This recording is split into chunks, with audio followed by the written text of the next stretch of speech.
How are you doing? I hope that you're well, that you've had an amazing week so far. Although tulisema wiki yetu you on a Wednesday. So of course on this amazing day, on this Wednesday, I hope that you're well, that you've had an amazing weekend, you've had an amazing Monday, you've had an amazing Tuesday. And now we are here on a Wednesday, on the 20th of November, 2024. It's such a good day to be here, a blessed day, And as we start, I pray that our day will be a blessed one and that everything we do, itakuwa imebarikiwa. Sawa sawa?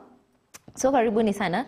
This is MBCI TV ambapo tunabadilisha maisha by the grace of God. My name is Kahugu. Tutakuwa hapa mpaka pale 10 in the AM. Today's show is the one and only Afya Clinic, where we talk about everything health.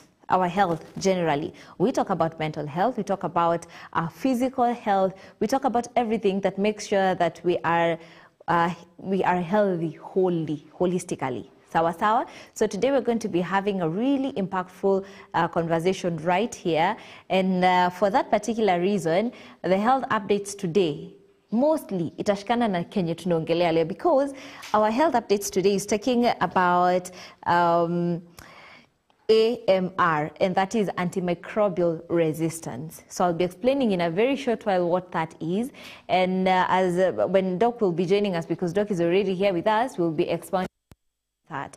But I know already watu wa pale Facebook, they've been able to see what exactly we are talking about today and the doctor that we are having today on board. So karibu sana once again. Our numbers are very open. That is 0721 105 105 on WhatsApp, 23814. Our SMS code, which is absolutely free. Of course, we're live on Facebook on MBCI TV Facebook page. We are live on YouTube on MBCI TV official YouTube page. So on all those social media pages, you'll be able to text us pale kwenye comment section, and you'll be able to get your feedback, your comments, and we'll be getting back to you, especially on the topic of discussion today. And what we are talking about today, it affects each and every one of us.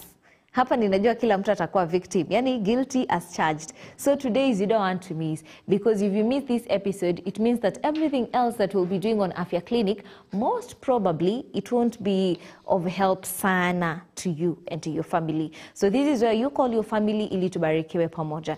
And also as you continue, let me just remind you that on all social media pages, ukisearch pale Kahugu or Rachel Kahugu, you'll be able to get me on the comment section. Pia text me inbox, I'll be able to get your feedback as well, as long as unaanza na hashtag Afya Clinic. Sawa sawa. So hashtag Afya Clinic, Rachel Kahugu on all social media platforms, and of course MBCI TV official YouTube page on YouTube, and MBCI TV on Facebook. Now, today we are talking about AMR, that is antimicrobial resistance. So this is something that affects each and every one of us, as I had said before. So it's very important for all of us just to make sure that we are all included fully into this topic of discussion today. So if you have any question that you'd want to ask, we'll be getting to that session in a very short while. But for now, we'd want for you to understand what exactly is AMR and how did it start. So that for that particular reason, we will be getting the inner history segment. Sawa sawa. So let's get right into it so that we get to understand exactly what that is, and then after that, we're getting right into the discussion. Antimicrobial resistance, AMR, has a history nearly as old as antimicrobial drugs themselves. The discovery of penicillin by Alexander Fleming in 1928 marked the beginning of the antibiotic era, revolutionizing medicine by enabling the treatment of bacterial infections that were once fatal.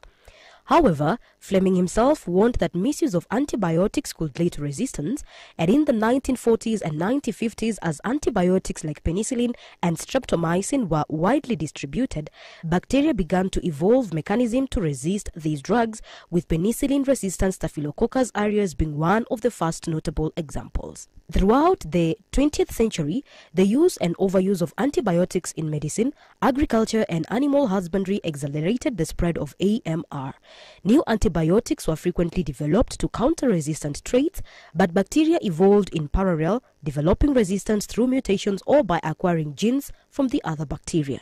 By the 1980s and 1990s, multi-drug resistance organisms such as methicillin-resistant Staphylococcus aureus (MRSA) and vancomycin-resistant Enterococcus (VRE) emerged, leading to severe complications in treating infections in both hospital and community settings. In recent decades, AMR has become a critical global health issue. Infections caused by drug-resistant bacteria are increasingly difficult to treat, leading to prolonged illness, higher medical costs, and increased mortality. The World Health Organization (WHO) and other global organizations are now considering AMR one of the top threats to public health. Research continues to develop new antibiotics and alternative treatments, but AMR remains a major challenge driven by factors like antibiotic misuse, insufficient regulation, and lack of new antimicrobial development. Coordinated global efforts are ongoing to address this complex and evolving problem. And we are back now. I'm sure that you've gotten to understand what exactly AMR is. So once again, if you're just joining us, Karibu Sana, we'll be having an impactful discussion today as we talk about AMR. And you know that you've already had a good introduction about the very no, is that a disease really? Tutakuwa tunajua from daktari if that's a disease as well. But we've said that if you do not get to really understand AMR, then it's going to be very, very hard for you to kusaidika with every other discussion that we'll be having. Hizo gonjwa zingine zote, they are really dependent on this particular discussion that you're having today. Na tutakuwa tunaona hiyo in a very short while as we get into the discussion. But even before we get into the discussion, I'd want for you to just familiarize with the guest that we are having today. So let's get the guest intro for you to just understand. Tuko na nani leo? So even as you ask your questions, you'll be able to know who exactly is answering your questions. Let's get into the guest intro. Good morning and welcome to Afya Clinic. On today's show, we'll be having Dr. Simon Wangia, a consultant clinical pharmacist with a specialization in pediatric pharmaceuticals care. Dr. Wangia practices at the Nakuru County Referral and Teaching Hospital, where his expertise has made a significant impact on healthcare delivery. In addition to his clinical role, he serves as the County Assurance Lead at the Nakuru County Health Products and Technologies Unit, where he is at the forefront of combating antimicrobial resistance and advancing microbial stewardship across the county. With an impressive career spanning over 17 years, Dr. Wangia is a dynamic healthcare professional with extensive experience in pharmaceutical care, medical research, public health, and supply chain management for health products and technologies. He is also a seasoned expert in health policy development, capacity building, and creating protocols and guidelines to empower healthcare workers and communities alike. Dr. Wangia's exceptional communication skills and ability to collaborate with diverse stakeholders make him a key contributor to sustainable healthcare initiatives. We are thrilled to have him with us today to share his insights. Welcome, Dr. Wangia. Perfecto, and that is exactly who Daktari is, and we are very delighted to have this discussion with him because you can be sure that this discussion, he's the best person to actually handle it. So if you have any question, I'll just repeat our numbers. Ni zile 0721 105 105 23814. Our SMS code, which is absolutely free. And of course, we are live on Facebook on MBCI TV Facebook page. We are live on YouTube on MBCI TV official YouTube page. And then on all social media pages, Rachel Kahungu, ukianza tu pale na hashtag Afya Clinic, we'll be able to get your feedback, to get your comments, to get your questions, and then we'll be getting to answer them. Karibu sana daktari. Thank you so much. How are you? I am well. Thank you so much for joining us today. Thank you for having me. Yeah, tulisema hapa wiki yetu ianza Wednesday, so happy new week. Happy New Week to you. Yeah, so we are really, really excited to have you today, and especially because of the discussion that we are having this morning. Indeed. When I first heard about it, I was like, okay, this is very interesting because it's not something that we really talk about sana as the public. But I'd want to start with a fun fact. So AMR is antimicrobial resistance. So as I was doing my research, tuniambia kama niko sawa ama ni story. As I was doing my research, I realized that AMR was directly responsible to the deaths of over 1.27 million globally people. So that's a really huge number. And of course, 8,500 deaths, that is in 2019 in Kenya. So that's a really huge number.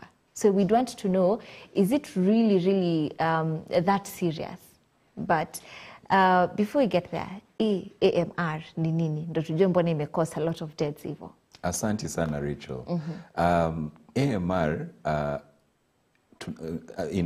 inavyo asili, A standing for antimicrobials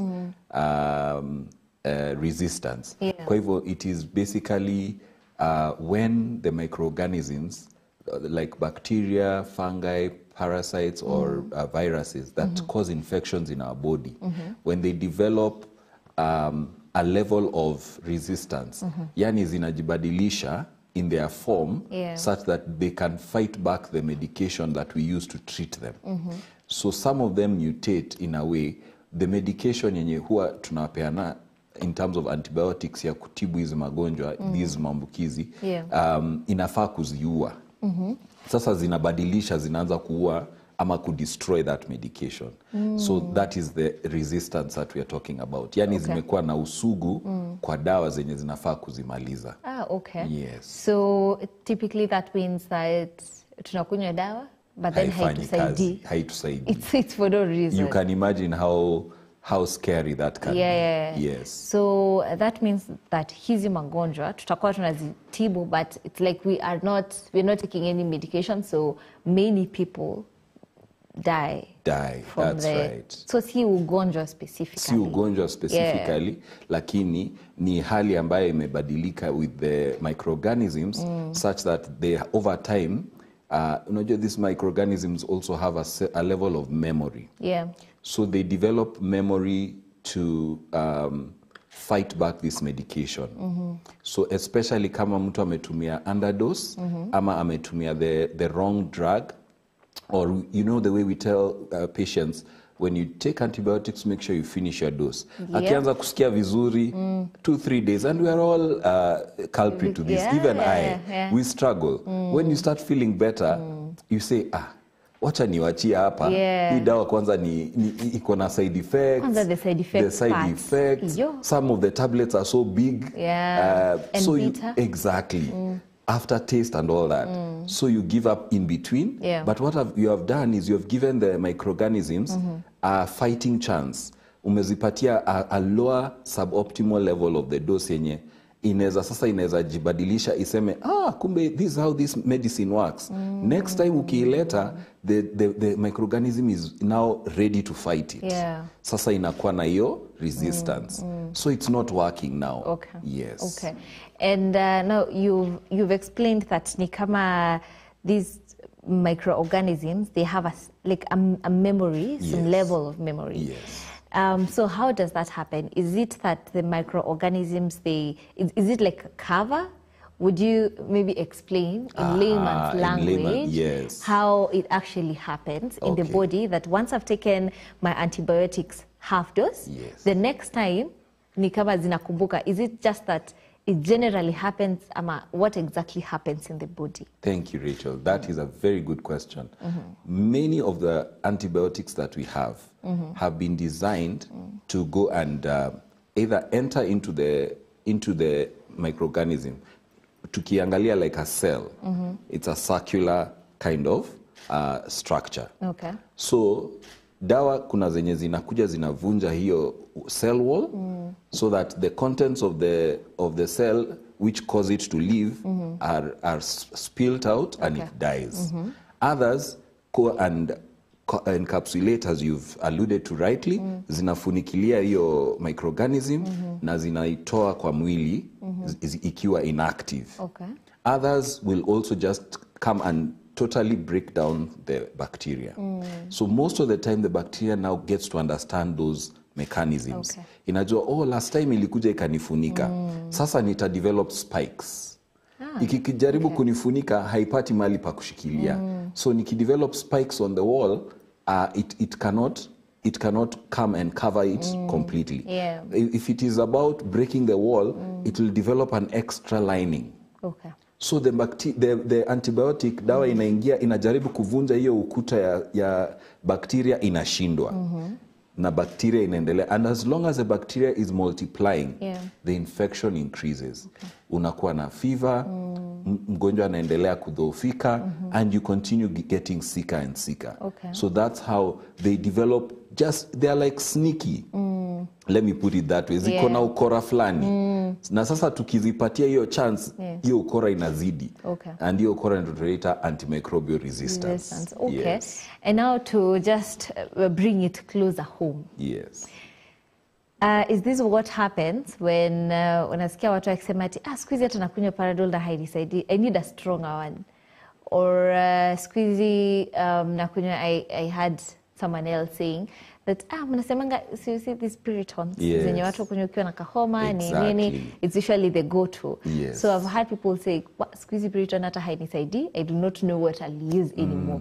So is that what happens? Is that a form of antimicrobial resistance? In a sense, yes, Rachel. Though the paracetamol and Piriton, as you've alluded to, are a different class of drugs. They don't fall under antimicrobials. But the principle you have actually highlighted is very, very, very correct. That the body has developed sort of like an immunity towards the action of the drug. So in this case, the Panadol probably, because you see the Panadol or paracetamol is supposed to go and act at certain points in your body. If you have overused it, those points become immune to the effect of the paracetamol. So ile effect ya kutoa uchungu inapunguka. Sasa tukikuja kwa antimicrobials kama tunasema, for example, amoxicillin, the common ones we know, ciprofloxacin, ama azithromycin, nikitaja labda brand names lakini sio kwa unaga ubaga, augmentin. Hizo sasa zina act on the microorganisms. Nazo microorganisms zenye zimeingia kwa mwili wako ukiwa infected, labda zimetoka kwa mtu mwingine mwenye alikuwa misuse antibiotics. Sasa sio wewe ulikuwa na makosa, ni mwingine misuse antibiotics and they've passed the infection to you. Are you seeing how it is a community issue? It is an all-inclusive issue. All of us are being affected. There's no one who is immune to AMR. And because AMR is invisible, we say that we are the ones who are visible. I can see you, Rachel. You can see me. When you see me with an infection of AMR, then you will see the impact of AMR. But when we talk about it in its invisible space, huwa kidogo inakanganya watu wanashindwa. Is it really that serious? Sababu haijaniguza. Exactly. Yes. You know, I've loved the point that you've actually said, because this is something that most people didn't know, I included, that kama kuna mtu mwingine misuse the antibiotics and all that, na sasa kuna ile AMR, the infection passed to the next person, itakuwa the normal infection, itakuwa AMR. So you'd be fighting something that really, it wasn't your mistake. Absolutely. So it is your responsibility to make sure that the next person may understand this particular topic. Because if they don't, if they have an infection, it will be passed to you as well. Now that you've understood what exactly AMR is, and I know that we'll be getting to the mythbusters and also to get to see the myths that people think ambazo zina surround AMR. We'd want to know, what are some of the causes of AMR? Very, very good question. The main causes, and I will highlight them, to begin with, is overuse and misuse of antimicrobials. We have been socialized in a setup where sana sana sisi wa Kenya, wacha niseme kama wa Kenya, but it is a global issue. Tuko na ile tabia ya kusema niko na homa na hii homa yangu haisikii Piriton, lazima niongeze amoxil. Na niko tumbo inaniuma na hii tumbo haisikii ORS, lazima nikunywe Flagyl. So we already we already self-medicate a lot. We go to the nearest chemist or pharmacy, hata tuulizi, tunaambia daktari nipe amoxil. So umekuwa daktari mwenyewe unajitibu, unajiprescribia na unaitisha. then we overuse those antibiotics in situations especially where we do not need. For example, ukiwa na homa, homa generally common cold is a viral infection. Yeah. But the myth that is commonly out there is that ukiwa na homa, kuna homa ile yenye ni kali, ukisikia joint pains, koo inauma, chest, lazima ukunywe antibiotic. Yeah. That is actually a myth. Viral infections actually cannot be treated, will never respond to an antibiotic. All right? Doc, okay, let me get this. So that means anytime you're taking antibiotics because of anything kama homa, Yes. you're doing the wrong thing? You're wasting it. You're actually misusing it. Exactly. Okay. Yes. So So why you're exactly? giving the body unnecessary work to break down that antibiotic, but the body needs to be fighting the viral infection. Yes. Okay. So maybe just explain again, visually, why is it that antibiotics cannot help in treating viral infections? So viral infections, by nature, are infections that are self-limiting. Okay.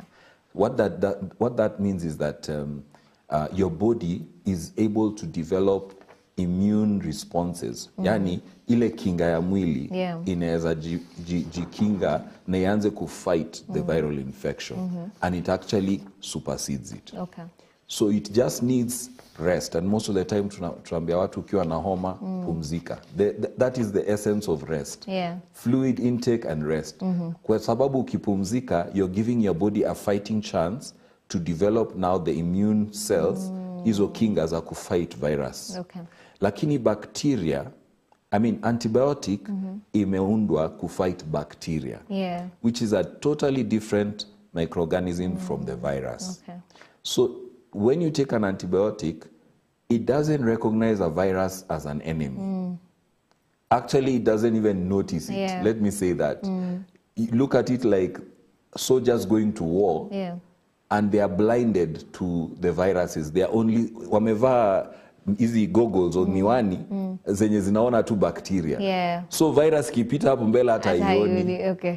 So it's like it's not even acting against Yeah, it. yeah. So that is the principle. Okay. And so most common colds, most infection ambayo tunaita homa huwa zinasababishwa na viruses ama viral infections. Okay, okay. And those just are fought by, we give you painkillers, we give you antihistamine ya kupunguza mafua. Yeah. We give you any, maybe something just to reduce maybe the sore throat, like lozenges, Yeah. what we call symptomatic management.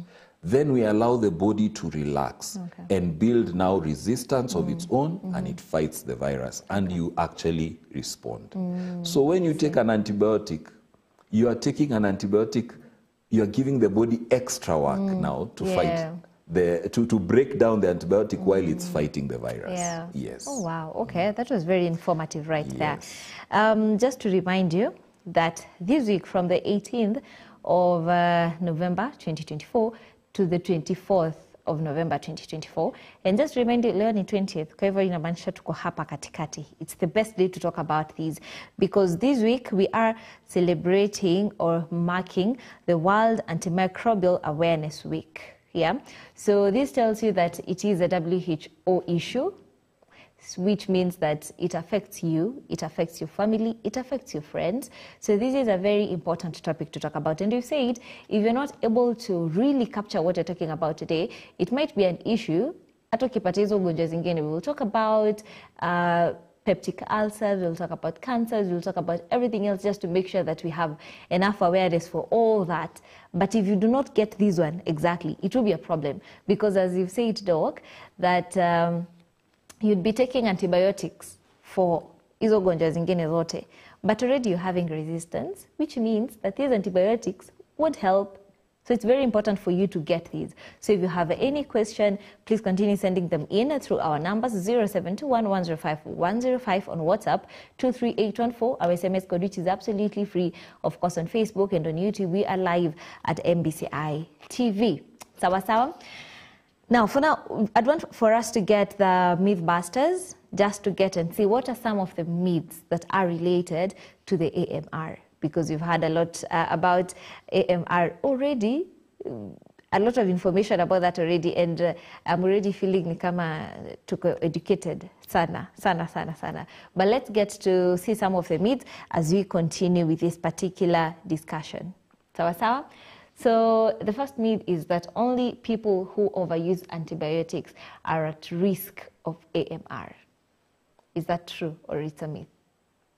It is a myth, because those who overuse antibiotics, yes, they are at risk of developing AMR, but they also could pass on that resistant bug or the resistant microorganism. Yeah. Yale viini ama yale maambukizi yanaweza toka kwangu mimi mwenye nime overuse antibiotics, yaje kwako Rachel, mwenye umekuwa ukijiweka vizuri, ukiwa na ugonjwa yote unaenda hospitali, unafanyiwa matibabu, you go through the tests and the laboratory examinations, and you know you are very careful. But I could pass it on, just like we saw during COVID. I think COVID was a very good example for us to show us the power of infectious diseases. Because ulikuwa unakaa na mtu kwa room moja, haujui yuko pale na wewe uko hapa, haujui ako na COVID, yeye hajui uko na COVID. Ukitoka hapo umebeba COVID. That's how infectious diseases work. So unfortunately, it is not just those who overuse antibiotics, it is all of us that are at risk. Yes. Okay. Oh, all right. So that's the first one. Let's get the other one, is that it's safe to stop taking antibiotics as soon as you feel better. This is a good one. It's not safe and it's not right. And that's why we are very clear when we dispense antibiotics to you as a patient, the duration. Kuna yale ambayo yanatumika kwa 5 days, kuna yale yanatumika for a full week. There are some which go even up to 14 days. So we are very, very careful, and that's why it's important to go to seek the advice of a registered medical practitioner, uonekane na muuguzi ama daktari ambaye ametambulika. Let them assess you and tell you this is what you're suffering from, and this is the drug you need, and this is how long it will take. So it is not safe to say, nikisikia vizuri niwache. And a good example I can give is the antimalarial AL. AL is a common antimalarial, or the recommended antimalarial drug in Kenya and many African countries. AL is a 3-day dose. But within the first day, you take it's 2 doses per day, asubuhi na jioni. Once you've taken the second dose, jioni, it has cleared almost 70% of the parasites. What will happen? Your fevers will come down. Kama ulikuwa natapika itaacha. If you had fever, chills zinaisha. At day 1. Literally day 1. Mtu mwenye alikuwa ako bedridden ameamka, anafanya kazi zake. The next day you want to go to work. So what is the temptation? To stop taking it. But what we don't know is that the other 40% of the parasites are hiding in your liver. And they have to be cleared by the next 2-day doses. So ukiacha day 1 ama day 2, hizo zenye ziko kwa liver sasa ndio zinatoka kwa damu, na zinatoka na force, zinajimultiply.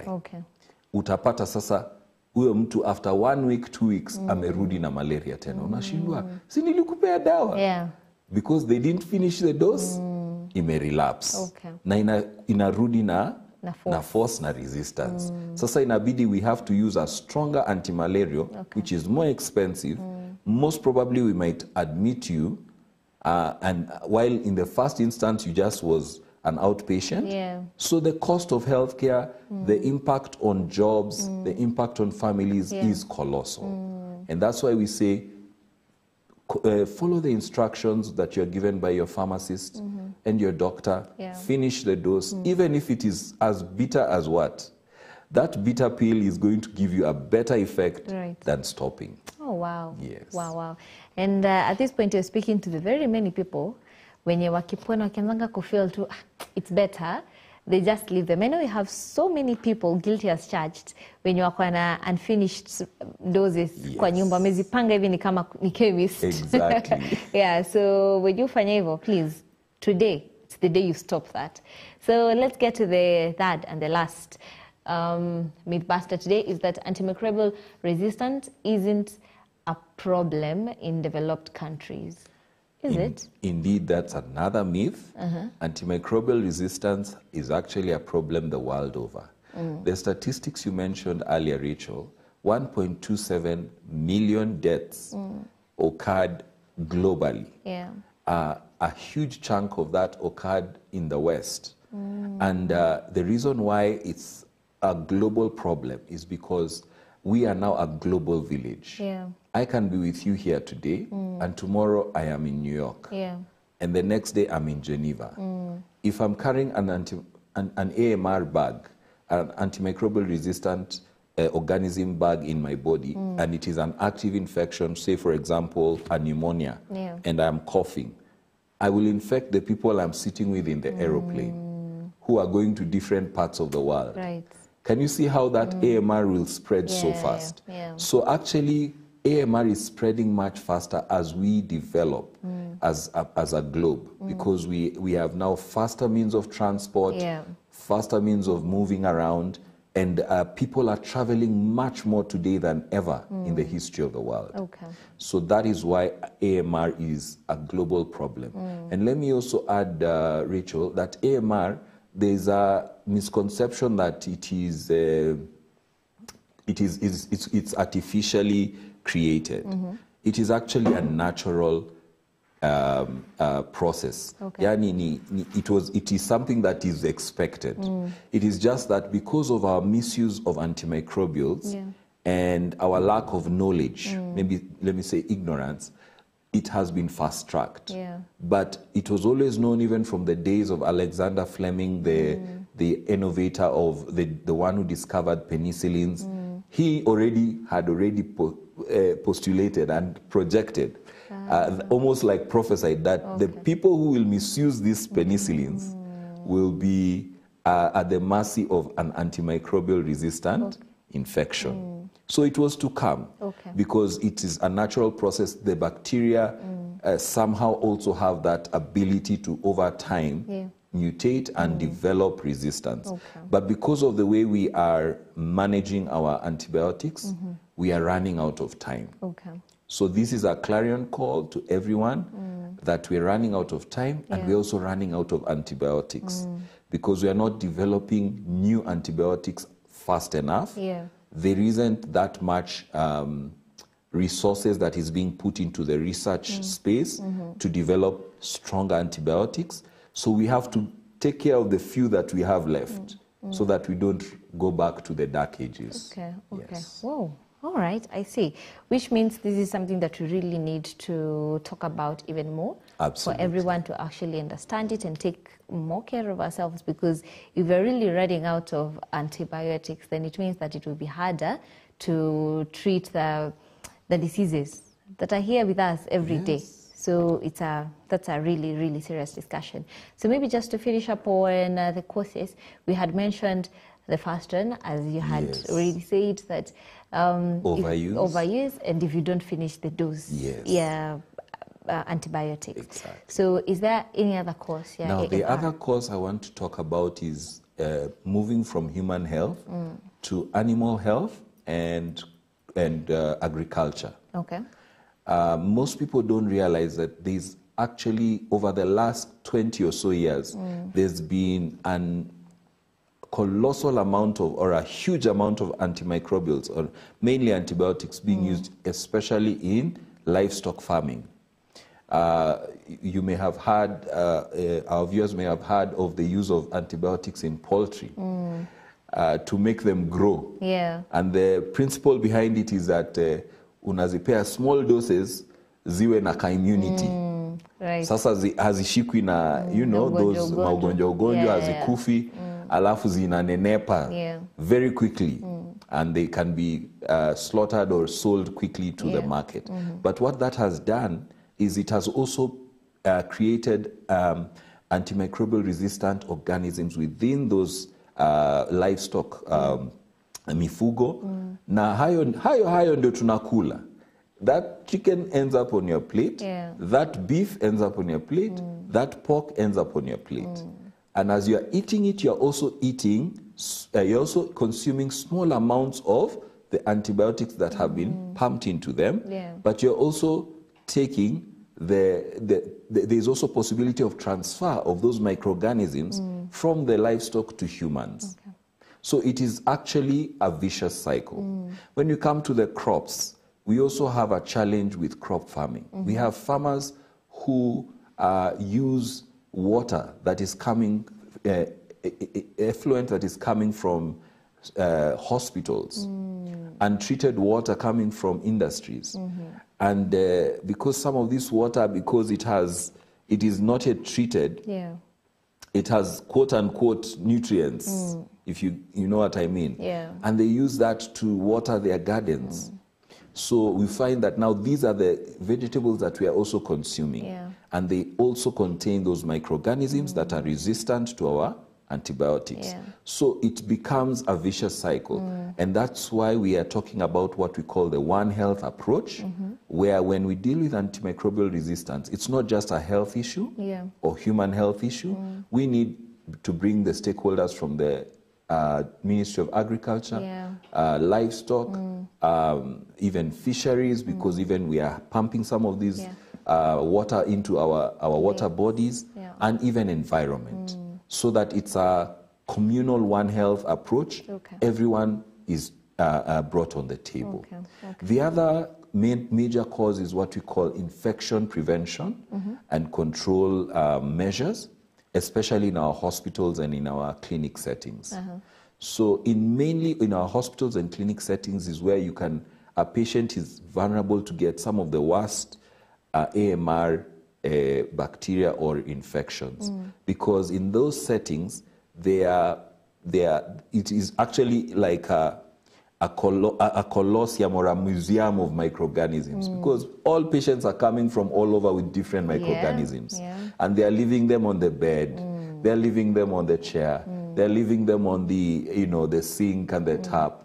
So if the infection prevention control measures are not good, then a patient could come with a simple cold, and they could pick up a very, very bad or very strong AMR pneumonia infection just from the tap that was not cleaned.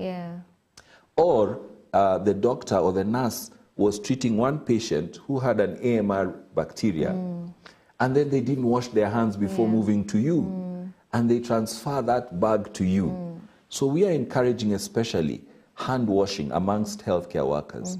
Between patients, when you see one patient, wash your hands. It looks like a lot of work, but I kid you not, Rachel, it will save us a ton of infections and a ton of money. We saw this during COVID, the impact of hand washing. Hospitals were actually closing down because they didn't have patients. Because people stopped getting diarrhea and other infections. Yes. Oh, wow. And you've said that, and I've just realized that during the COVID time, as you've mentioned, the people who'd go to hospital with a simple cold come back with a very serious pneumonia, and you wonder, what just happened? Exactly. Is it that you had pneumonia before? Ama nini exactly imehappen hapo katikati? But as you've said, it's very important to make sure that you are clean. Yeah, make sure that you are clean. That's very important.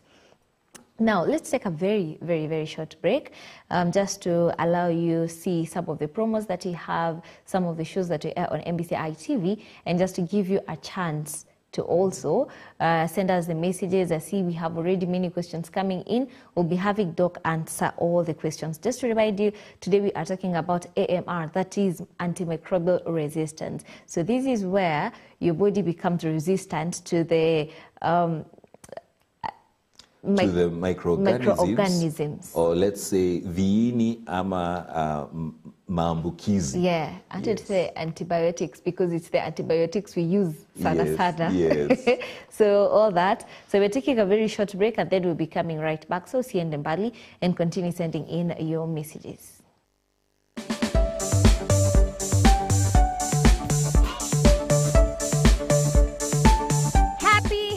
happy birthday! Get a chance to celebrate your loved one's birthday this Saturday on Happy Kids Show from 9:30 all the way to 10:30 a.m. Send in your photo, age, date of your birthday, and your birthday message on our WhatsApp line at 0721 105 105, and we will surely make your day memorable. Happy birthday!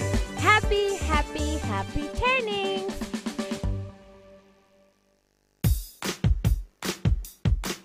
Hey! Get ready for non-stop adventures and lots of fun! Each episode is packed with engaging stories, vibrant animations, catchy songs, educational session, and unforgettable moments. She sells seashells at the seashore. Hey! We inspire and empower young minds as we develop important life skills while having a blast. Join us every Saturday on your favorite channel from 9:30 a.m. as we have an amazing time. Don't miss out!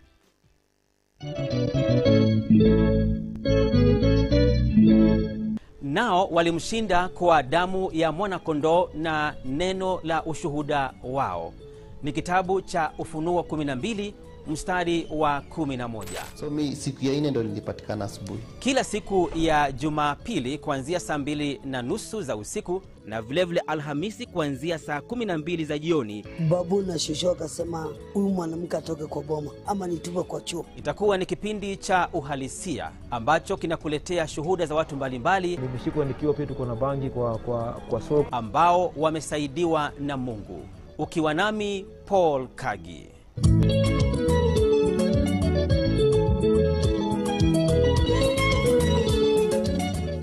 Experience a journey of spiritual elevation and immerse yourself in the most uplifting worship moments.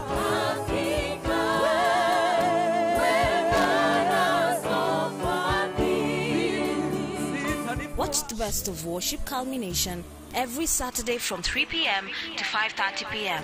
It's an awe-inspiring event featuring anointed worshippers and going beyond the studio to connect with young souls eager to embrace the divine presence in educational institutions.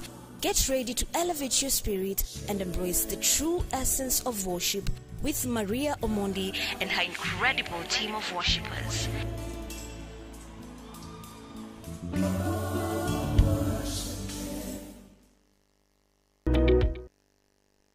All right, we are back after that very short break, and tumerudi so that you'd be able to just understand, and we get to answer your questions as well. So you get to understand about AMR, and you get to answer all the questions that you have. I'm already having very interesting questions here, which are clearly telling us that kuna watu mahali tu wako like guilty as charged, but do not worry.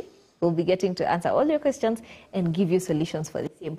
But before we do that, I'd love for us to get the healthy living so that we'll just get to know more about what we are supposed to do to stay healthy. Sawa sawa. So you're getting healthy living, imetayarishwa na the one and only Sylvia Wanja. Let's get it. Hello and welcome to Healthy Living. My name is Sylvia Wanjawa. Today we're going to discuss all about antimicrobial resistance, that is AMR, which occurs when microorganisms such as bacteria, viruses, fungi and parasites evolve to resist the effects of medications designed to kill them, making infections harder to treat. Preventing AMR requires a coordinated effort among individuals, healthcare providers and governments. Below are key strategies for AMR prevention. Number 1, use antibiotics and other antimicrobials responsibly. Only use when prescribed. Take antibiotics or other antimicrobials only when prescribed by a qualified healthcare professional. Complete the prescribed course. Always finish the full course of treatment, even if you start feeling better, to ensure all the pathogens are eliminated. Number 2, practice good hygiene to prevent infections. Wash hands regularly. Use soap and water or hand sanitizer to reduce the spread of infections. Clean and disinfect surfaces. Keep frequently touched surfaces clean, especially in communal areas. Number 3, stay up to date update on vaccinations. Vaccines prevent infections that might otherwise require antibiotic treatment, thereby reducing the opportunity for resistance to develop. Ensure all recommended vaccinations are up to date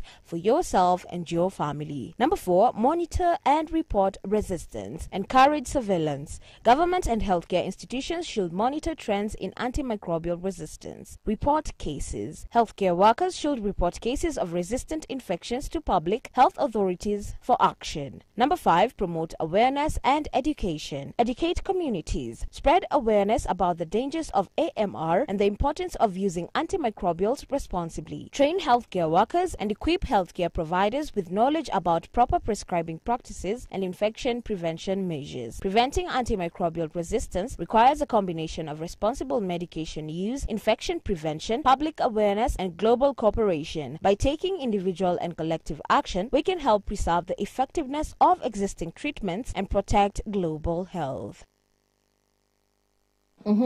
So that is it about the AMR. Asante sana Sylvia, and I know that you're listening to this as well. Hata unajua uko pale guilty as charged, but do not worry. We're here to get helped. Sisi wote. We're here to ask for help. Now, we're talking about AMR. If you're just joining us, AMR is antimicrobial resistance, where antibiotics just get resistant and they don't work in your body, and you get an infection and it's not healing, and now you're wondering, what are you supposed to do? And you've heard about some of the causes, and one of the very main causes, which I'm sure that many of us are very guilty of, ni kukosa kumaliza dose. When you've been given an antibiotic, but haumalizi tu. Like, I feel kama niko sawa. So, you know, why continue? Why struggle? So that's just one of the causes. Now, Doc, we are back just to continue talking about AMR, but we want to do, just before we get the vox pops, what are some of the risk factors of AMR? Are there people who are more at risk of getting AMR? Thank you so much, Rachel. That's so important to know. There are various risk factors, and one of the key risk factors is patients with low immunity. And these are patients who have chronic illnesses like diabetes, hypertension, cancers, HIV, and various other chronic illnesses. So these are patients we need to take care of even more, because when a patient has an AMR infection, one of the saving graces God has given us is our immunity. Yeah.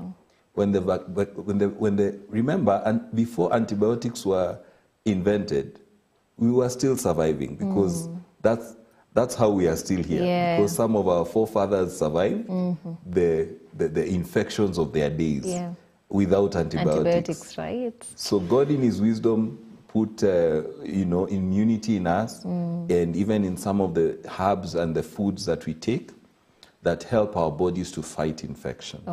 But unfortunately, in a patient who has a suppressed immune system or immune system ambayo imedhoofika kidogo juu ya one or two other reasons, these are patients that we must handle with much more caution. The others are patients who are surgical patients. Patients ambao wamekuja kwa hospitali kwa sababu ya upasuaji fulani, maybe a surgery, orthopedic or any other surgery. Kwa sababu mwili wetu haukuundwa kupasuliwa. Yeah. When God created our bodies, they were created intact. But unfortunately, due to certain illnesses, you may require a surgery, and sometimes those surgeries are open surgeries. Yeah. As we continue, as medicine evolves and develops, we are moving towards closed surgeries, which are being done by robotics. Yeah. But those are very expensive, and mostly in the developed countries. But in our setting, most of our surgeries are open surgeries. Yeah. And just by the mere fact that your body has been opened, you are susceptible and you're at risk to an AMR infection.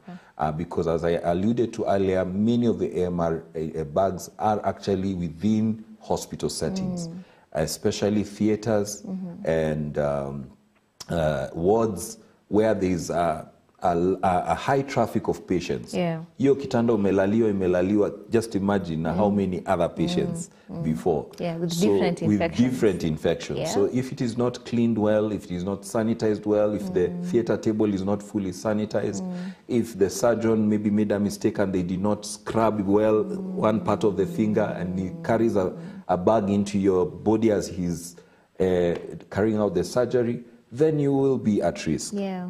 The third group, I would say, is the pediatrics. I'm a pediatric pharmacist. Yeah. I'm passionate about children, and I love to work with children in the ward, making sure they get the right doses of their medicines, because children, we say, are not small adults. Yeah. So we should not say, kwa sababu mtu mzima anapata 500 milligram, mtoto apewe 250. No. We must design their dose based on their weight. Yeah. Sababu mtoto mdogo mwenye amezaliwa leo na mwenye amezaliwa a month ago, they are very different. Their weight is changing every day. Akiendelea kunyonya, akiendelea kukula, si ananenepa. Yeah. Unlike us adults who will maintain the same 70 kilos or 60 kilos for years. Yeah. So for children, because we say children don't have a voice, we have to be their voice. Okay. Mtoto hata wika piga ndura asema hapana, msinipatie hiyo antibiotic, mimi sihitaji antibiotic. Yeah. Ukimpea wewe mama atachukua tu, because you are literally his or her caregiver. So children are also at risk because they don't have a voice, so we have to be their voice to defend them. Yes. Okay. I've loved what you say, that kids are not young adults. You have to be very careful with how you're treating kids, because the other time we were actually talking about pneumonia. Yes. And we realized that you have so many kids. We are losing so many kids from pneumonia. Yes. And as you've said, for viral infections, surely, most viral infections, you do not need antibiotics. Yes. But now, the kids don't know that. They don't. So it is for us to be their voice and just realize, apa, exactly, utakani kufanya hivi na hivi. Yes. So yeah, we should be more careful. Now, you've mentioned before that, especially in the hospital setting, people are more at risk of getting these infections. So assuming you get an infection, how are the healthcare workers supposed to go about it? Is it that, it's an infection, take any antibiotics? So is there a process to it until you realize now this is the actual antibiotic that you need, it goes for this particular period of time, and okay, take for less, it's going to be a problem. If you take it for more time, it's going to be a problem. What's the process like? Absolutely. So ideally, and this is why we are encouraging and telling our communities that whenever you fall sick, even if you're not being admitted, please visit your healthcare provider, visit a healthcare facility, be seen by a doctor, be seen by a registered clinician, because they have been trained to assess you. Yeah. They have been trained to do a physical exam. They have been trained to order for lab examinations.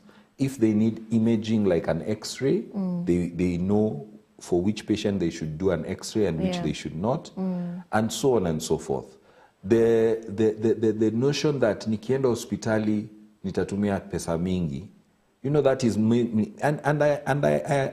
I accept indeed in many cases many of our people do not have the means to go to hospital. But think about it, Rachel. The amount of money you're going to spend if you end up with an AMR infection is 10 times, even sometimes 100 times more than that. Maybe 200 or 500 shillings you're avoiding to spend by going to hospital, na unajipeleka kwa chemist ununue dawa.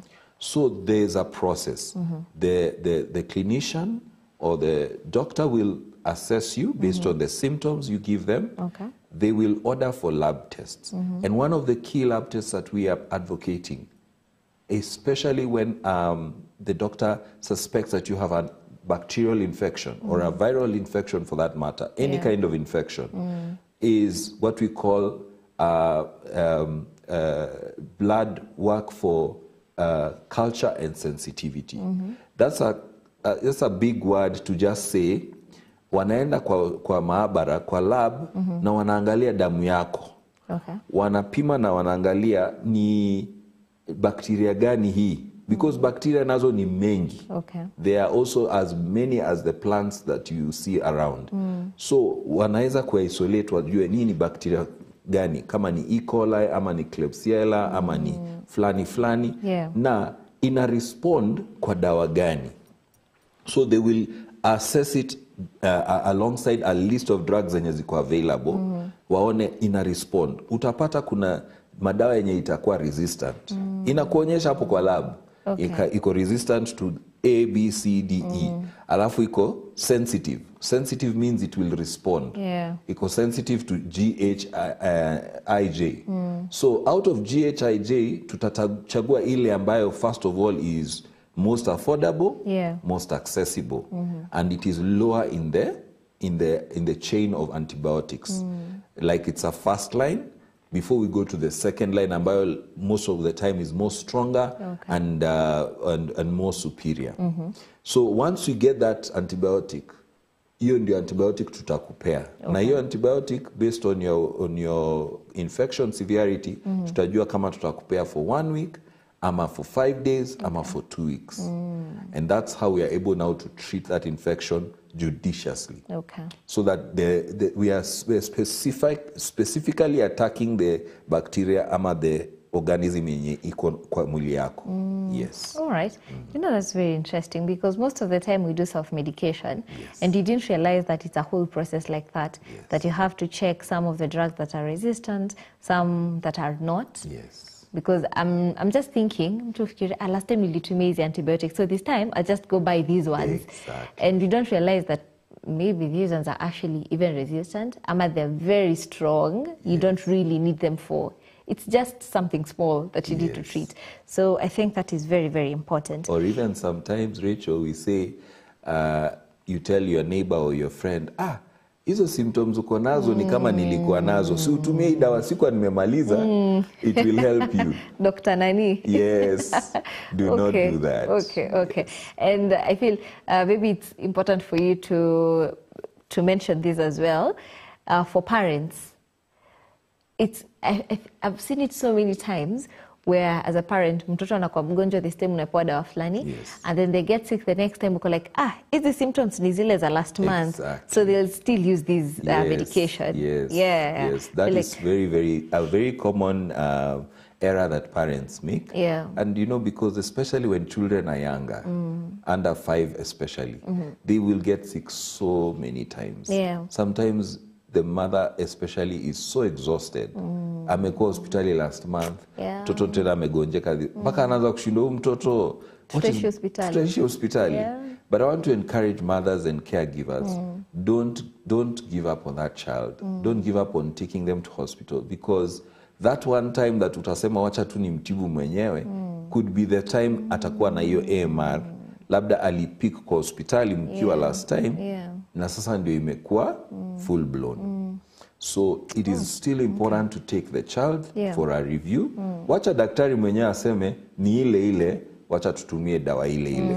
Again, most of the time ile dawa ulibaki nayo, most antibiotics for children we normally reconstitute. Yani tunazichanganya. Huwa inakuja ina packaging of a powder, alafu huwa unachanganya na maji kwa sababu ikichanganywa from the factory haitakuwa na hiyo stability. So we have to mix it when we are just about to use. So chances are ukimpatia hiyo the same syrup yenye imebaki in the water or in the liquid form, ime lose its potency ama ime lose nguvu yake. So you need to go so that they give you a fresh bottle that you'll mix at the time of using and administering to the baby. Yes. I see. Now, let's get some of the vox pops. I feel like this is a very intriguing topic you're talking about today. So let's get some of the vox pops to know what do people think about the same. And this is just to remind you that this is a very important topic. Please make sure that everyone atakuwa naisikia, your family members, your siblings, your friends, let everyone know about it so that you won't take care of yourself alafu mtu mwingine ndio atakuwa atasambaza the AMR infection. Sawa. So let's get some of the vox pops and then we'll be getting to respond to them. Maybe hiyo dawa mwili imeitumia kwa muda mrefu ama hiyo dawa pia haina nguvu ya kuwezana na hiyo mwili. Another reason is unatumia dawa excessively, ama maybe yenye umezoea kutumia iko na nguvu kuliko hiyo sasa. Drug resistance kwa mwili inaweza kosiwa na some factors sana. For example, kuna human error, kuna vile patient akitumia dawa maybe afuatilie the right dosage vile inafaa kutumika, so that one can lead to your drug resistance.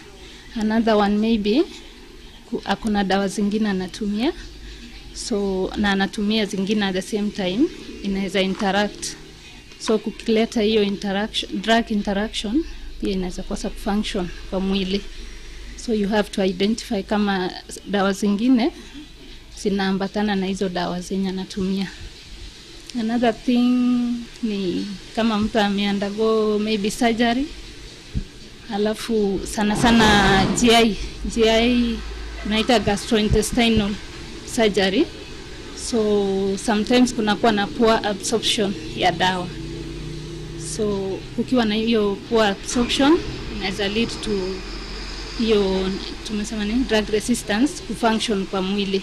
Madawa zingine zinakataa kufanya kazi kwa mwili because of the drugs people do take. Like for example, ukitumia alcohol na mix na medicine, inaweza kataa kuwork juu umetumia drug na at the same time umetumia medicine. Okay, and that is it. And I've really loved that people actually know about AMR. Yeah, people actually know about AMR. So there's the last guy who mentioned about using alcohol. Yenye tulikataa kwa kipindi, we said as MBCI family and your friends, you should tell them that why using alcohol? First of all, it's against the word of God, drugs. You know that. And second, it's just affecting your health. It's affecting your body. Take a lot of water. Sawa sawa. Good agreement there. But the last guy has mentioned that you take alcohol and then you take medication. Yes. Is that related in any way? It's not directly related, but there are some drugs that we are not recommended to be taken with alcohol. A common example is metronidazole, commonly known as Flagyl, which is an antimicrobial used to treat mainly gastrointestinal infections of the gut, of the stomach and intestines. Okay. And what happens when you take this drug and you take alcohol, the patient develops profuse vomiting. You vomit ile matapiko ambayo hata haiguzi mdomo, inatoka direct kama shooting like a gun. And it is continuous until it empties the entire gut, sometimes even bile. Okay. So that experience can be very traumatic to the patient, and even to the family. Okay. And so we advise patients, when you're taking these drugs, do not take alcohol. Yeah, and generally, what you've said is true, Rachel, that alcohol, the effects of alcohol intake, especially long-term alcohol intake, excessive alcohol intake, also impact on the body's immunity, the body's ability to process the medication if you have an infection, and it can actually lead to resistance. Okay, Yes. okay. Now, we'll be getting to go through some of the questions because as we have quite a number of questions from the viewers. Tutazisoma, I promise, don't worry. But this is a very important point I'd love for us to talk about. You've said that we take antibiotics mostly because we have infections. Yes. So is there a way that as a community we'd stay safe from these infections? When you say, is there a blanket answer or maybe 2 or 3 ways that people can keep themselves safe from infections? Absolutely, absolutely, Rachel. Very, very important. Number one is hygiene, water, using soap and water. The simple soap and water washing of hands. Yeah. Very important. It will clear 90% of the infections that we are spreading around. Yeah. The reason we spread around infections is because we are carriers of infections. Remember, our bodies are also carriers of normal flora, what we call the normal friendly bacteria. Yeah. those are very good and very helpful in your body. But when they are mixed now with the toxic bacteria that causes infection, then they actually become now almost like an enemy of the state, and they now attack your body. So when you have a good hygiene, that is a key way to prevent infections. The other way is, as I had mentioned, we need to collaborate with our colleagues in the agricultural sector. We need to understand what is it we are eating, where is it coming from. You know, sometimes some of these infections, we are eating them right from our plates. And, you know, we are now being encouraged to grow our own foods, to know where we are bringing our organic foods. This may not be possible for everyone. Not everyone has a farm or a kitchen garden where they can grow their own crops and their own vegetables. But we are saying that let's demand accountability from our farmers to understand where are they sourcing their water.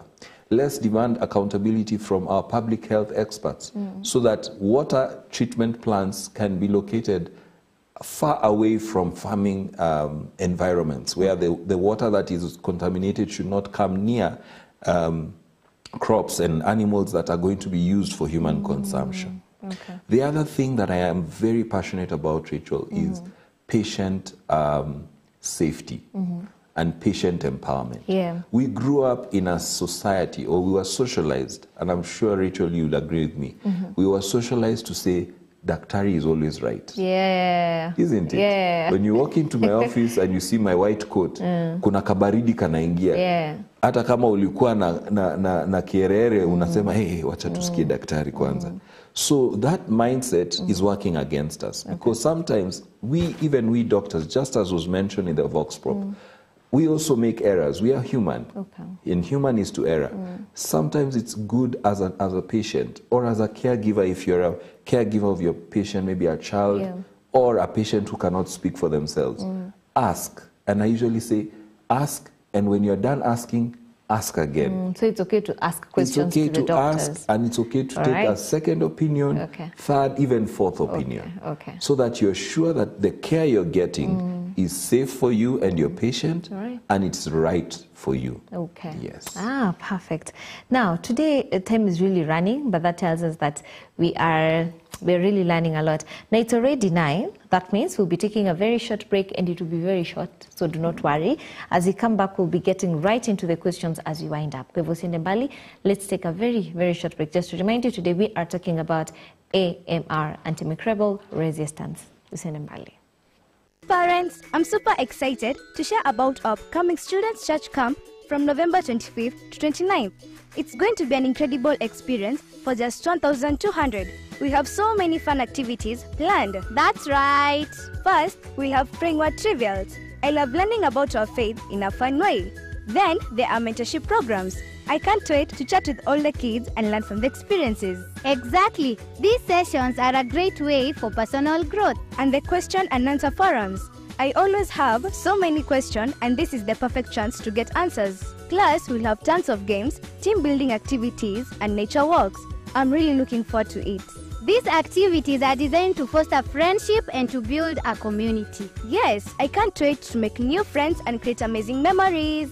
Don't forget to pack your personal effects, beddings, and any other essentials that your child might need. I'm ready to go. Parents, trust me, you don't want your child to miss out on this. Spots are limited, so make sure to sign up soon. Join us for a fantastic time of fun, faith, and friendship.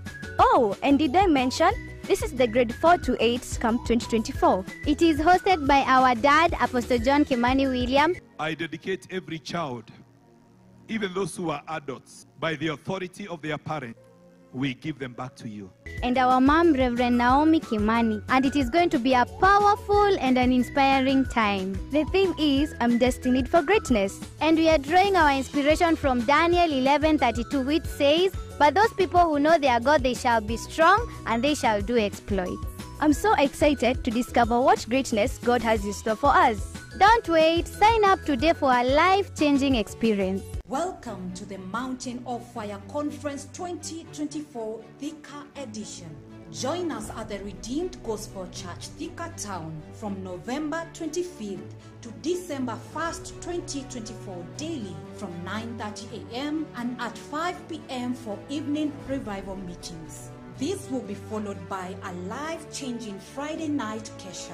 Prepare for a week of prophetic ministry led by God's anointed servant, Bishop Dr. Moses Mbogwa, Apostle John Kimani William, Bishop Josephat Mose, Bishop George Karaoke, Bishop Jimmy Mwando, Bishop John Bosco Wahinya, Worship Minister Sheila Juma Mbogwa, together with the Mountain of Fire worship team and more. The theme will be Destroying Evil Territorial Altars. Don't miss this powerful time of transformation and restoration. All are welcome. Kingdom Seekers Fellowship, Thika Road, together with Pastor Julia Karanja, You have to fight. You must be a fighter. invites you to Deborah Ladies Conference 2024. It will be happening on the 26th November up to the 1st of December 2024, every day from 9 a.m. to 6 p.m. The theme of the conference is Put on your strength in Isaiah 52:1 verse 2. Awake, awake, put on your strength, O Zion. It will be hosted by Pastor Julia Karanja. Vitu za Mungu ni hidden. And you have to go for them spiritually first. Guest speakers will be Reverend Rose Chimega, Reverend Jacqueline Mwando, Reverend Phyllis Muthe, Reverend Anne Kagunda, Life Coach Viji Nchenga, Pastor Mwenda and Dr. Emma Karari. Powerful praise and worship will be led by Pastor Ann Thuo.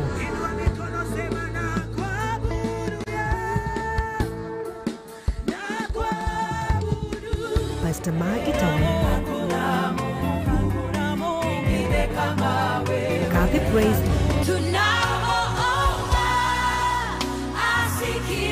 and the KSF Thika Road Praise Team. The conference will be live on Kingdom Seekers Fellowship, Thika Road, YouTube and Facebook pages. All are welcome.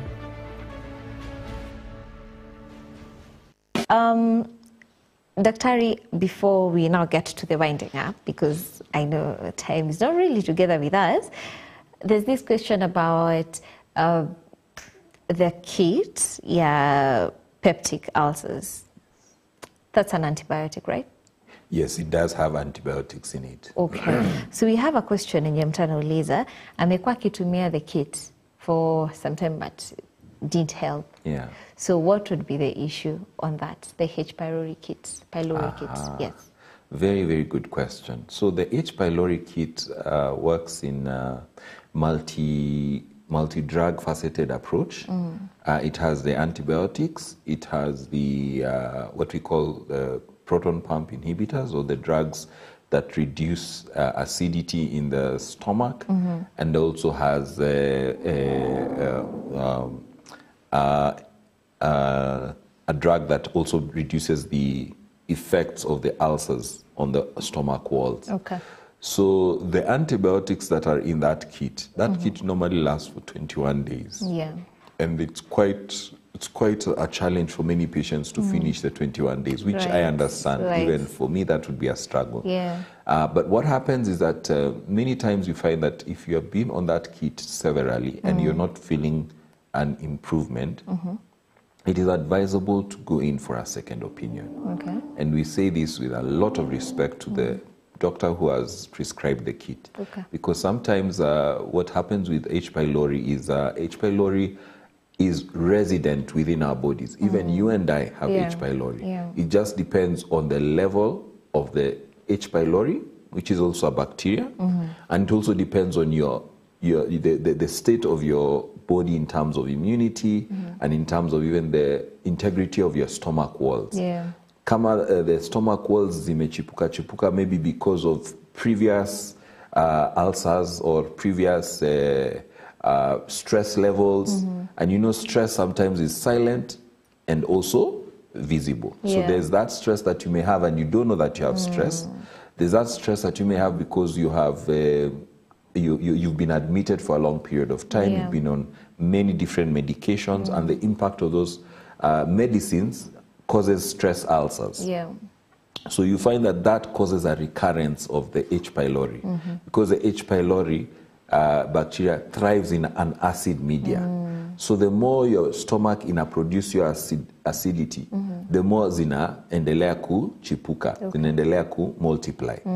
So you find that it's good to be given a second opinion, or just additional tests can be done to see whether is there a recurrence because you are having new infections, or is it that we are not treating you with the right antibiotic? So that we can then isolate and say, these antibiotics that you've been taking, the H. pylori has developed resistance. So can we get an alternative antibiotic that is sensitive, yenye ita target your H. pylori na imalize kabisa? The other thing I would recommend is for someone like this to also take a drug holiday. Because you've been on these drugs for a long period. Say 21 days, then another 21 days. And now it's almost 42 days. That's almost close to 2 months. Take a drug holiday, just be on the antacids. That is either, the antacid syrup or the tablets, just to reduce the acidity. Before then, you can be clear to start on another kit again. Because another aspect of drug resistance is, as we said, overuse. When the body is overcompensated with antibiotics, as we always say, too much of anything becomes poisonous. So even the body inachoka kuprocess hizo dawa, and it almost like just says sasa liwe liwalo, whatever will be, you know. So sometimes even that break gives the body a chance to say, to recalibrate, na ianze kusema, we can actually fight this thing on our own. And you actually find that patient improves. Yes. Interesting. And asema, praise the Lord, Rachel and Daktari. Daktari, is it possible for a doctor to prescribe antibiotics for 1 month? Yes, it's very possible in certain scenarios where patients have a very severe infection. As I pointed out, patients who are at risk, especially patients who have had surgery, and surgery that may require long-term treatment of the surgical site.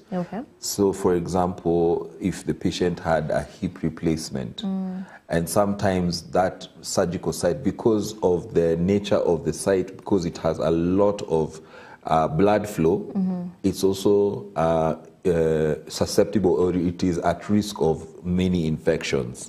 So sites where there is a lot of blood flow, like the hip, the abdomen area, you are likely to get what we call post-surgical infections. And you may need to be on a long-term regime of antibiotics just to clear any of that infection. Other patients are the patients who have who are immunocompromised, immunity yao iko chini for one reason or another, for other diseases that they may be having, like I mentioned, diabetes, hypertension, HIV, cancers. They are patients who we may actually put on long-term treatment just to ensure that they are out of the acute phase of infection and they are out of the woods. Wow.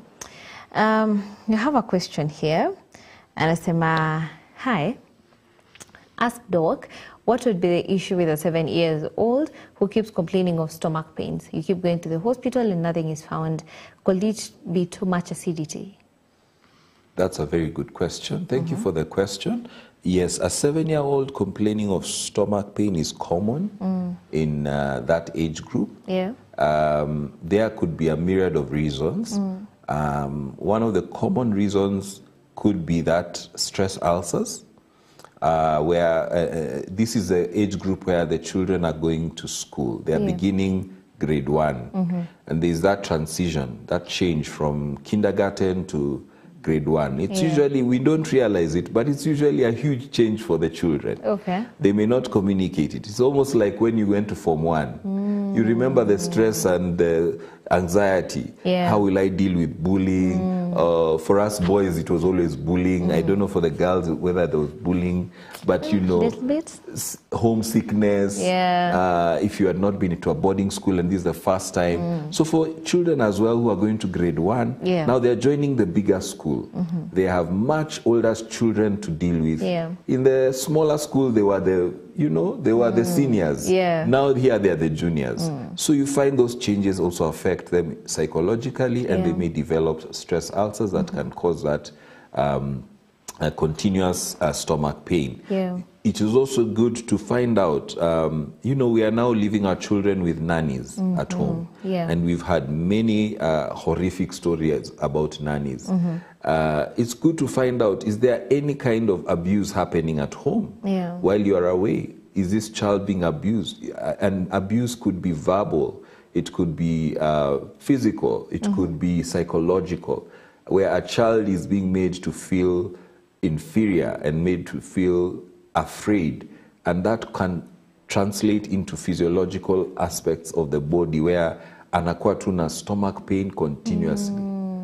And when you change that nanny, hiyo uchungu inaisha tu. So you wonder what was happening. It could be that also. But it's good to have the child examined by a pediatrician to just ensure that they get to the bottom of what could be happening. Okay. And I've actually loved that you said acidity will not only be the major issue here, because mostly stomach pains, watu wana lazima ni acidity. And they just go ahead and give antacids. And then you wonder, mbona haishi? Why do you keep complaining?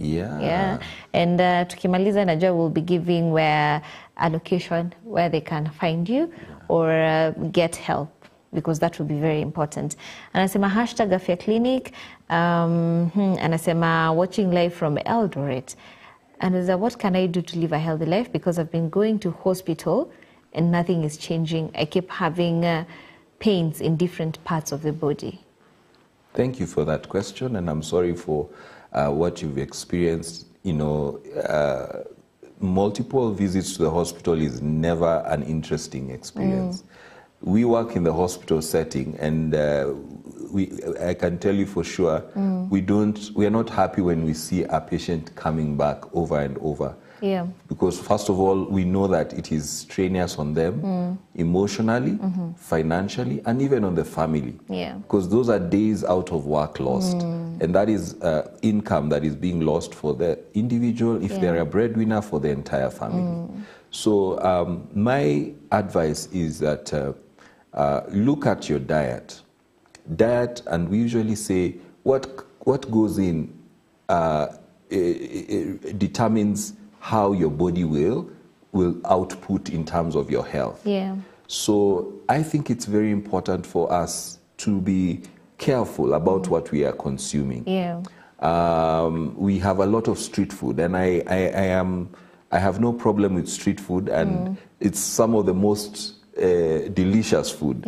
But think about the hygiene of your street vendor. Are they hygienic? Challenge them.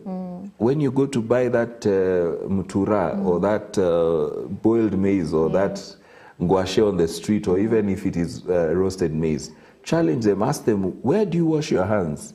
Where do you go to the loo? You know, because I'm a stakeholder, I need to know whether you wash your hands. When I give you this money, do you wash your hands before you touch the food? And you see, some of these things, we have again grown up with that socialization, I think, of just accepting that it's the norm, I'll be fine. But it could be the source of what is causing your pain, your infection that is coming. The other thing is, again, as we have talked about hygiene, personal hygiene, and even communal hygiene. We are really encouraging communities to use soap and water washing their hands after every toilet break, before taking your meals, after doing a chore or whatever you have done, every time you come in. And let's teach even our children. Every time they come from school, they come out from outside to the house, because they go straight to the kitchen and they're already grabbing food and they've not washed their hands. So those are some of the basic things I would say. But again, it would be good to have on an annual basis just do a full body medical exam, Right. so that there could be something that the doctor is missing, and it might be captured from that exam that is causing those recurrent health challenges. Yeah. Because not for this one, anasema amekuwa na pains in different parts of the body. Yes. Yeah, and I think that's a huge concern. Yes. So as you've said, get an annual checkup, but pia stay healthy. Stay healthy, stay healthy, stay clean. Yes. That's very important. Now, assuming and you're praying that it won't continue, but assuming AMR continues, the antimicrobial resistance, what does the future of medicine look like? Well, Rachel, I would hate to be the angel of doom, but it behoves upon me in terms of being a custodian of antimicrobials as a pharmacist to tell Kenyans the truth. The future is bleak, Rachel. To be very honest, the future is not very bright. Yeah. If we continue on the same trajectory we are on, we are not looking at a very bright future. Yeah. The statistics show us that we are projecting that by 2050, we will be losing 10 million people, 10 million deaths. Right now, we are at 1.27. Yeah. We'll be at 10 million deaths annually. The cost in terms of the health economic impact globally will be $100 trillion. Not Kenya shillings.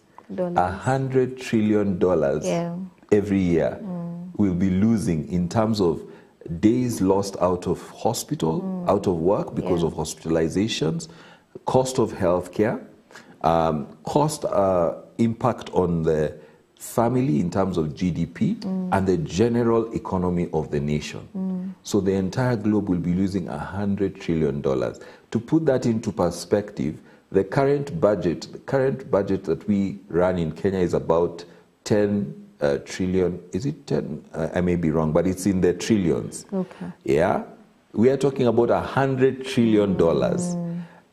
Even if you try to break it down to Kenya shillings, it's a colossal amount. But even more than the money, 10 million lives every year. That's more than COVID, put together, and HIV put together. So AMR is a global threat, but there is hope. Okay. If we can all put our hands together and do what we are talking about, we can all begin to talk to each other and tell your neighbor to tell a friend. Don't go and self-prescribe antibiotics. You're messing your own body and you're risking the lives of your loved ones who you live with, because if you develop an AMR infection, they could also go down with it. Okay. You might survive because your immunity is stronger, but your sister, your brother might have a weaker immunity at that time, and it will take them out. So we are saying it is a communal effort. Everybody needs to put all hands on deck. We are calling upon the political leadership to also get on the table and begin to prioritize this issue. It doesn't look, for lack of a better word, it doesn't look glossy. It's not like those other public health programs like HIV, malaria, which have all the dollars. But it is a major public health concern. Right. So we need even our political leaders, we need our religious leaders, our pastors to speak about it on the pulpit and remind our people. Our teachers in school, we are actually pushing for change in curriculum so that we can begin to train our children from as young as primary school about AMR. So that as they grow, they already know that this is an issue I need to be careful about. So everyone has a part to play. Let's all put our hands together and we can reverse the trend. We can slow down this train and we can give ourselves a bit more time. Right. Yes. Oh, wow. That sounds like a really heavy parting shot, but I love Vilome Malizia that it's very important for even the young kids to grow knowing about it, because I'm sure most of the people say sasa ndio wanaisikia. And it's already far much gone, so we should do what we can do best at this particular time. Tell us a little bit about the theme of the Antimicrobial Resistance Week. Yes. Thank you very much, Rachel. So this is the World Antimicrobial Resistance Awareness Week. We normally call it, in short, WOW. And we're not saying wow because we are wowed by AMR. It's actually something that we are worried about, but we are doing it to build awareness. And so it's running from 18th. We started on Monday with a national launch in Nairobi. And now in all the counties, we are having awareness campaigns, including such opportunities that MBCI you have so graciously given us to be able to build awareness. We are going to have, we're already having, as we speak, there is a walk going on right in town here today in Nakuru town, Nakuru city, right from, we started from PGH I-Unit Gate, going down to KFA, right through Kenyatta Avenue, and into Molo Line Annex and back to PGH. And so that's the first part of the theme, that is educate, where we are building awareness to every stakeholder, right from the human health, the doctors, the nurses, the pharmacists, the lab technicians, and all healthcare providers, to the patients and all their caregivers, to the animal health practitioners, the veterinary doctors, the farmers and the crop specialists, and right to the environmentalists and even the public health specialists. So we want to build awareness. So educate is number one part of the theme. Second part is advocate. We are advocating for more resources to fight AMR. We are advocating for political goodwill, that the political class can begin to speak about this, because we are saying you have the voice, you have the authority, you have the resources, you have the policies. You can push for AMR to become a priority area in public health, even in our budgets, so that we can be able to put a lot of interventions to make sure that AMR is being mitigated and we are beginning to push back the tide. And finally, act now. We are saying educate, advocate, act now. Wakati ni sasa, sisi wote tujukumike. Let us all take responsibility to use antibiotics responsibly, to educate a friend and another friend, to ensure that if we know of a pharmacy that is selling antibiotics without prescriptions, let's call them out as a community, and we even tell the authorities this pharmacy is a quack. They are selling antibiotics without prescriptions. They are destroying the lives of our people. So we all have a duty to act now and act responsibly, because we don't have much time. That is the theme of this week, and we're going to be continuing up to the end of the week. Okay. So is there any event that will be happening from today to the 24th that people should maybe engage in? Yes, we will continue to be engaging on the social media platforms with the hashtag WOW 2024, AMR, hashtag educate, advocate, act now. We will also be visiting various learning institutions where we have students who are training in health sciences. That is KMTC Nakuru. We were there yesterday. Tomorrow we are going to be in Egerton University, where we have the medicine and the nursing students. We're also going to be on Friday in Kabarak University, just building awareness, because these are the future doctors, the future nurses, the future pharmacists. We want them to be on board right from while they're in school, and we want to see a concerted effort. I see. Perfect. So that is it on today's show, and you know that you still have very many questions. But for the people who would want to consult more, get checked, the annual checkups, as you've said, very important, where would they get assistance from? Thank you very much. We have I would encourage them to come to our hospital, Nakuru County Referral and Teaching Hospital.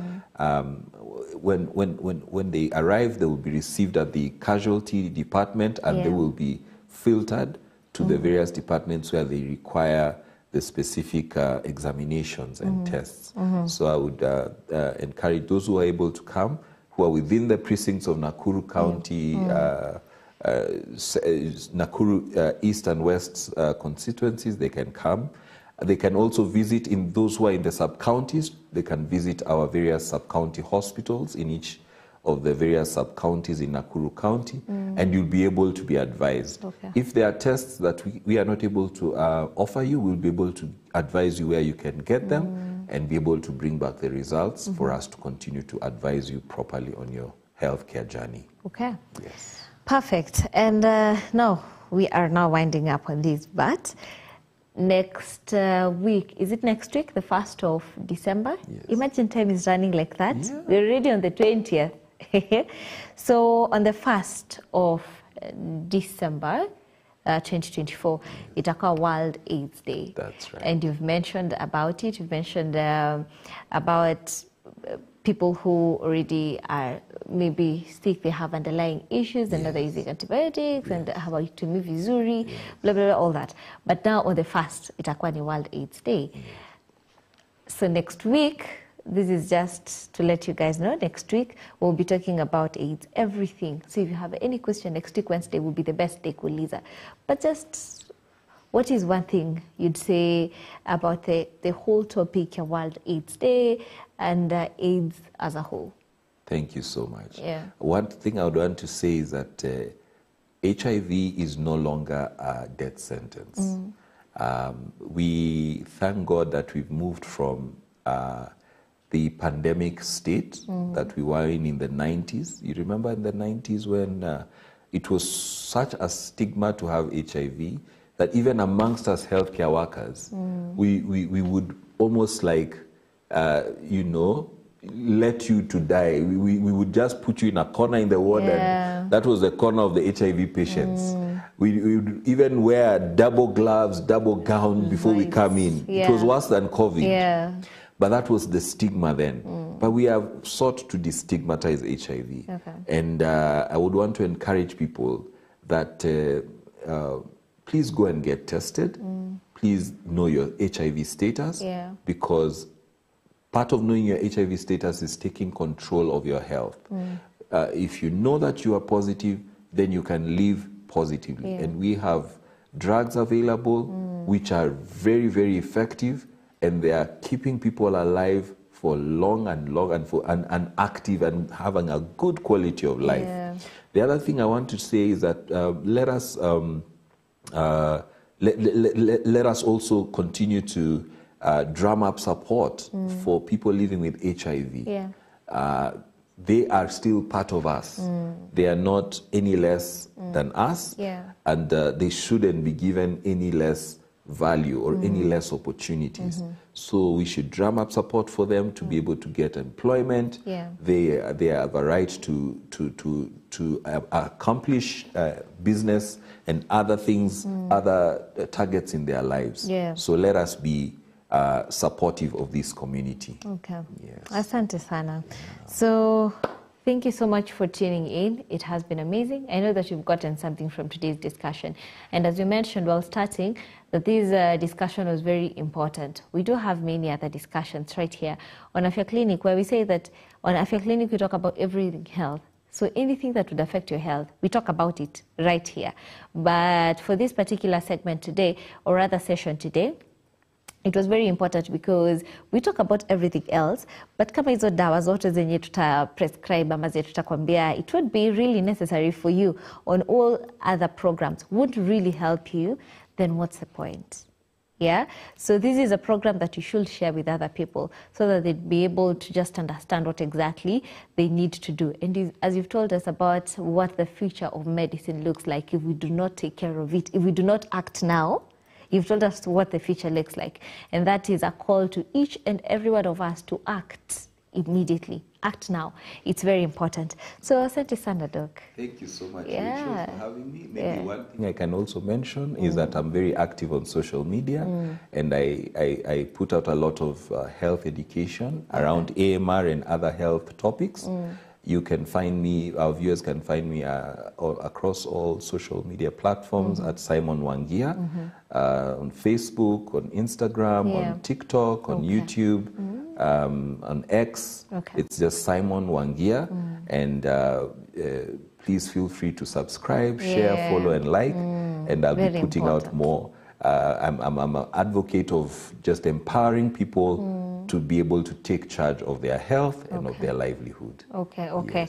So you said, is it Dr. Simon Wangia or just Simon Wangia? Okay, yes. Simon Wangia on all social media platforms. Yes. All right, so that's very important. Yes. That's very important. So please make sure you check Doc out, Simon Wangia on all social media platforms, and then make sure you share, subscribe, like, do all that, and share widely, because it's very, very important.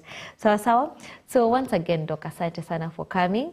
And I know we'll be having more discussions, especially on pediatric side, talking about the kids, because it's very important. And there's something you've mentioned, and nitabaki nayo, that kids are not young adults. Yes. Please stop treating them as young adults. Kids are just kids. Sawa wazazi. Thank you. Asante sana. Now, as you very well know, is that we're not yet completely done. Hatuwezi maliza kabisa kama hatujaangalia the pointers, because we need to know from the discussion that we've had today, have you taken anything home? What is your take home? So let's get to see the pointers. So this is what we have gotten from you guys, the take home. And if you have any more, please continue sending them in. And as I said last time, Kahungo needs to take a lot of carrots here. And you too. Tutakuwa tunaambiwa kama carrots zisaidia na eyesight, bani story. So our take home today is that 1, antimicrobial resistance refers to the ability of microorganisms such as bacteria and fungi to resist the effect of drugs. So that is 1. Number 2 is that it is majorly caused by overuse and misuse of antibiotics, makes resistant bacteria more common. Yeah. So it's up to you to make sure that how the overuse and how misuse. All right. And then number 3 is that other causes include lack of proper hygiene, very important, environmental contamination through food and water. Okay. And there's something that Doc mentioned about livestock and about livestock and the crops. Yes, crop management. Yes, which is also very important. Please share and rewatch today's show. Very important.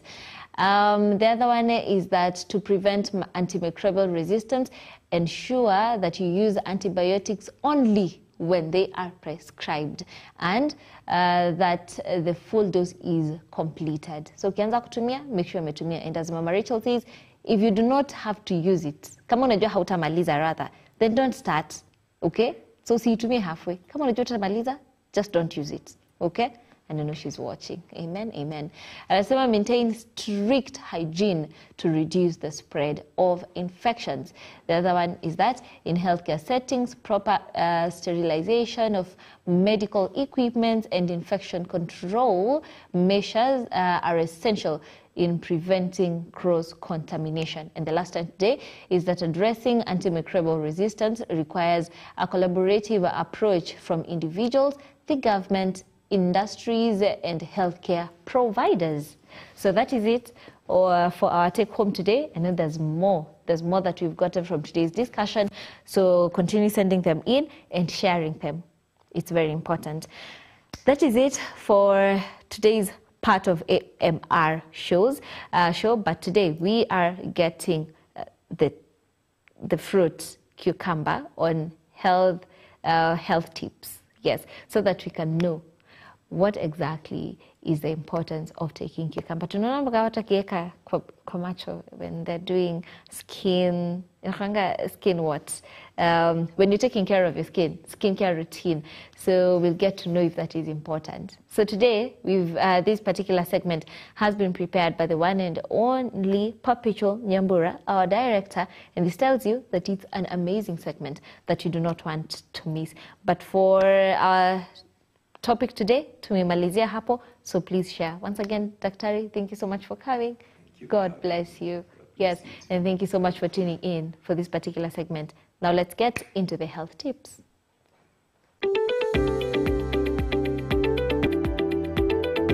Today on our health tips segment, we will be focusing on cucumbers. Cucumbers are popular long, lean and green garden vegetables. Though commonly thought to be a vegetable, cucumber is actually a fruit. Technically, they are fruits from the same family as watermelons and pumpkins, but most people consider them veggies. Cucumber is a nutritious fruit with a high water content. To maximize cucumber's health benefits, eat the peel too. It's high in beneficial nutrients, as well as certain plant compounds and antioxidants that may help treat and even prevent some conditions. These are some of the benefits of eating cucumber. 1. It's high in nutrients. Cucumbers are low in calories but high in water and several important vitamins and minerals. Eating cucumbers with a peel provides the maximum amount of nutrients. 2. It contains antioxidants. Cucumbers contain antioxidants including flavonoids and tannins, which prevent the accumulation of harmful free radicals and may reduce the risk of chronic diseases. 3. It promotes hydration. Cucumbers are composed of about 96% water, which may increase hydration and help you meet your daily fluid needs. 4. It may aid in weight loss. Cucumbers are low in calories, high in water, and can be used as a low-calorie topping for many dishes. All of this may aid in weight loss. 5. It may lower blood sugar. Test tube and animal studies show that cucumber may help lower blood sugar and prevent diabetes-related complications, although additional research is needed. 6. It could promote regularity. Cucumbers contain a good amount of fiber and water, both of which may help prevent constipation and increase regularity.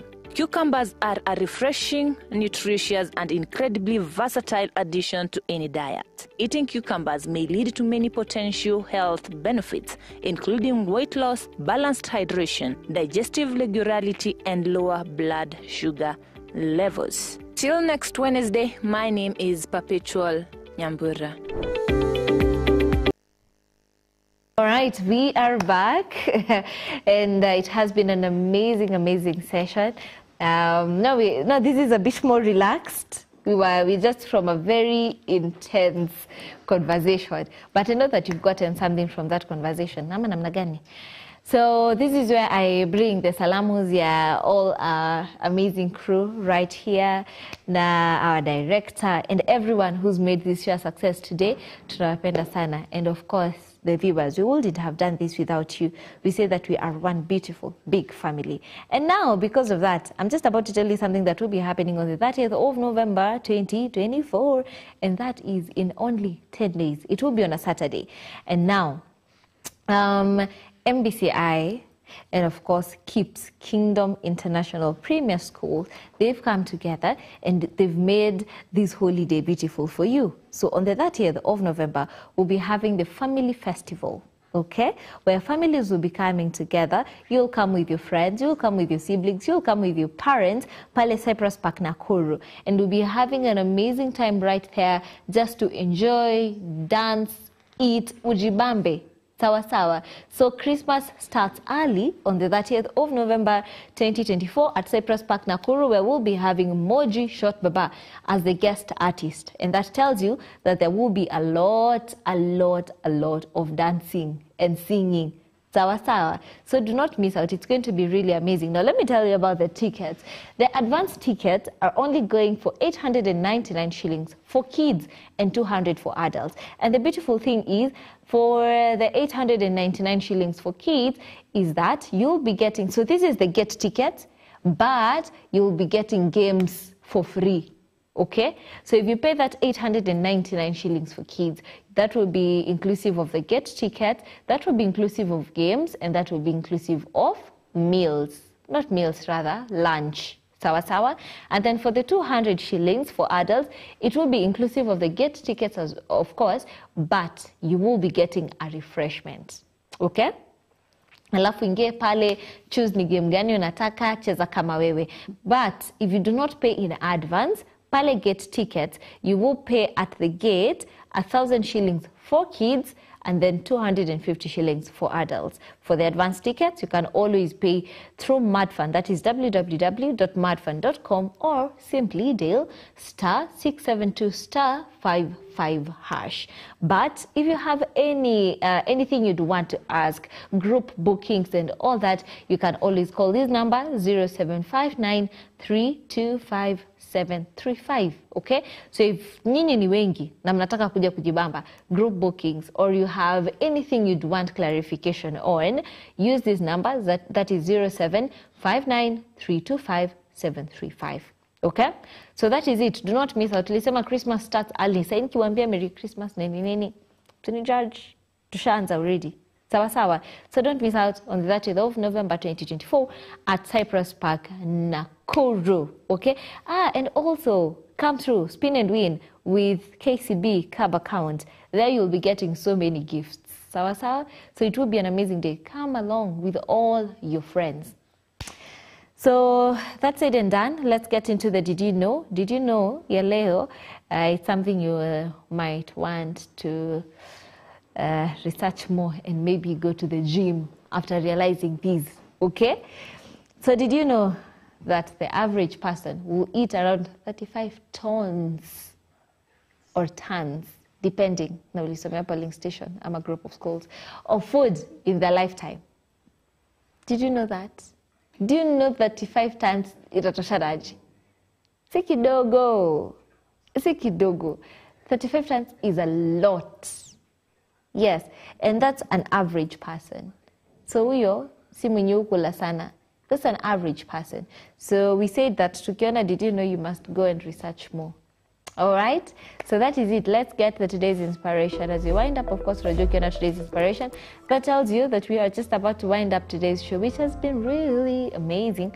And once again, this is to thank you for tuning in. We wouldn't have done this without you, so God bless you so much. So today's inspiration says that if you want to live a happy life, tie it to a goal, not to people or things. Sawa. If you want to live a happy life, tie it to a goal. Don't tie it to people. Don't tie it to things. So those who get happiness from people, things, you will be disappointed with time. Tie it to a goal. #Blessed Wednesday. Of course, ni hapa ndani ya MBCI TV, today's inspiration on Afya Clinic. Thank you so much for being here today. God bless you. God be with you. Enjoy the rest of your viewing. We'll be seeing you on this particular show on Wednesday next week as we talk about HIV and AIDS. That's a very intense topic, very intense. And we are doing this because on the 1st of December, that will be the other week, we will be celebrating, or rather talking about itakuwa from the WHO, World Health Organization. They have planned for World AIDS Day, where we talk about AIDS, we talk about everything inclusive. We know that there's so much stigma that surrounds HIV and AIDS, and you'd want to clear that up. So that is what we'll be talking about. So if you have any question around the same, that will be the best day to talk about it. Otherwise, until then, God bless you. God be with you. Have an amazing rest of the week. God bless you. May the works of your hands be blessed. Sawa, and live with love in your heart. Okay? So tutaonana next week. My name is Kahogo. An amazing day ahead of you. Bye-bye.